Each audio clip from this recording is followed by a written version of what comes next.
Hello, coucou de petite vidéo, je fais mon cinéma pour parler cinéma, puisque je suis allé voir aujourd'hui en salle le film brésilien de Fernando, comment il s'appelle cet homme-là? Non, c'est pas du tout Fernando, c'est Walter Salles. Le film s'appelle Je suis toujours là. Je vous débriefe très vite fait l'histoire. Donc ça se passe au Brésil, à Rio, dans les années 70, quand il y avait la dictature militaire. Et donc, on va assister à la vie d'une famille, la famille Paiva, qui, ma foi, le père, la mère et les 5 enfants vivent presque face à la mer, dans une magnifique villa. Lui, c'est un ancien député, mais apparemment, il a un bon boulot. Tout ce petit monde vit vachement bien, même sous la dictature. Il y a une bonne ambiance, tout le monde, ça rigole, ils font des photos. Bon, enfin, tout va bien pour eux. Et puis un jour, on ne sait pas pourquoi, la police militaire arrive et lui va être arrêté. Rubens. Sans raison particulière, il est emmené par la police. Sa femme et une de ses filles vont être également sous surveillance pendant quelques jours. Et en fait, ils n'ont aucune explication. Aucune. Il n'y a aucune accusation non plus. Elle va être. Donc, sa femme va être emmenée pour subir un interrogatoire dans des conditions pas marrantes.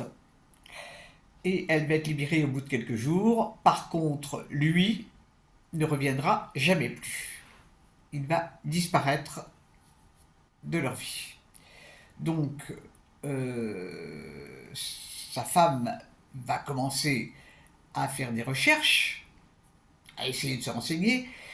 Ils connaissent du monde, hein. Ce ne sont pas ce ne sont pas des ouvriers, hein. Ce sont des gens de la haute sphère quand même. On comprend que lui, on apprend que lui, il a même été député. Il a dû démissionner parce que ça correspondait pas vraiment aux idées du régime. Et donc, on va suivre l'enquête que cette femme va mener pendant très longtemps et qui n'aboutira à rien. En fait, elle ne saura la vérité qu'au bout de 20 ans. Le régime militaire ayant sauté, je ne vous raconte pas la fin. Qu'est-ce que j'ai pensé de ce film? Eh bien, ce film m'a bluffé. Pour plusieurs raisons. Déjà, je ne connaissais pas du tout l'histoire de cette famille. On ne peut pas tout connaître dans la vie. Bon, j'avais une très vague idée de la dictature militaire au Brésil, parce que les années 70, on n'en parlait pas trop non plus en France. C'était pas d'actu.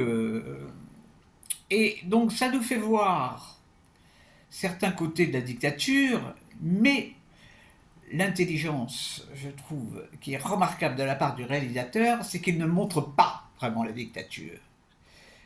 C'est bon, à part les quelques scènes du début qui se passent dans la prison, mais il n'y a pas d'horreur, il n'y a pas de scène de torture, non, pas du tout.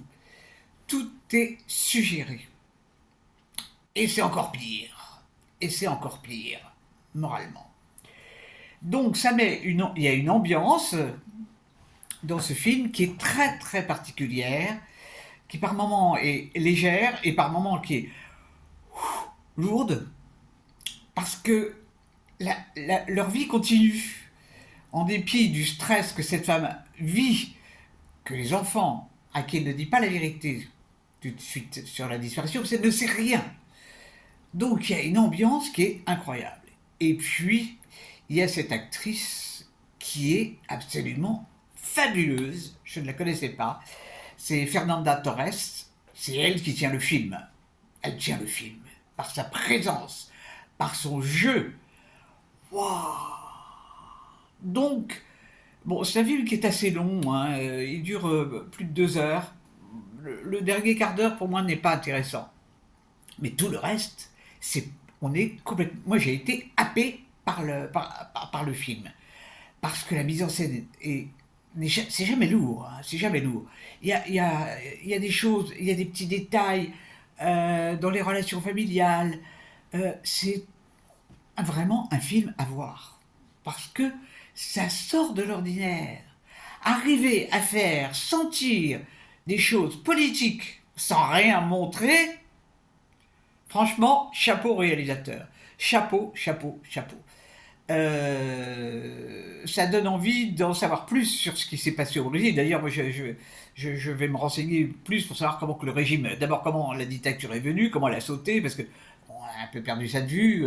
Bon, mais avec ce qui se passe en ce moment un peu partout dans le monde, c'est vrai que ça éveille notre curiosité. Enfin, au moins, ça éveille ma curiosité, c'est indéniable. Donc, bah écoutez, ce film, vraiment, je vous le recommande chaudement. Ça s'appelle Je suis toujours là. C'est sorti cette semaine en salle. Et c'est un polar, c'est policier, c'est tendre aussi. Les relations que cette femme elle a avec ses enfants sont fabuleuses, fabuleuses, fabuleuses. Vraiment, c'est. Oh waouh, waouh, waouh, waouh. Qu'est-ce que c'est bien, qu'est-ce que c'est bien, qu'est-ce que c'est bien. Voilà, voilà. En dehors de ça, eh ben, on essaye de penser à des choses rigolotes, même si l'atmosphère proche n'est pas rigolote, parce que bon, bah, il faut pas se laisser faire. Donc, on s'accroche, on s'accroche, on s'accroche, et on va y arriver. Voilà, voilou. Eh ben, j'espère que vous êtes tous en pleine forme, et que vous avez vu de bons films. Si vous n'avez pas vu de bons films, je vous recommande celui-là. Vraiment, une très très belle surprise. Je vous dis salut salut, à la prochaine pour parler cinéma ou autre.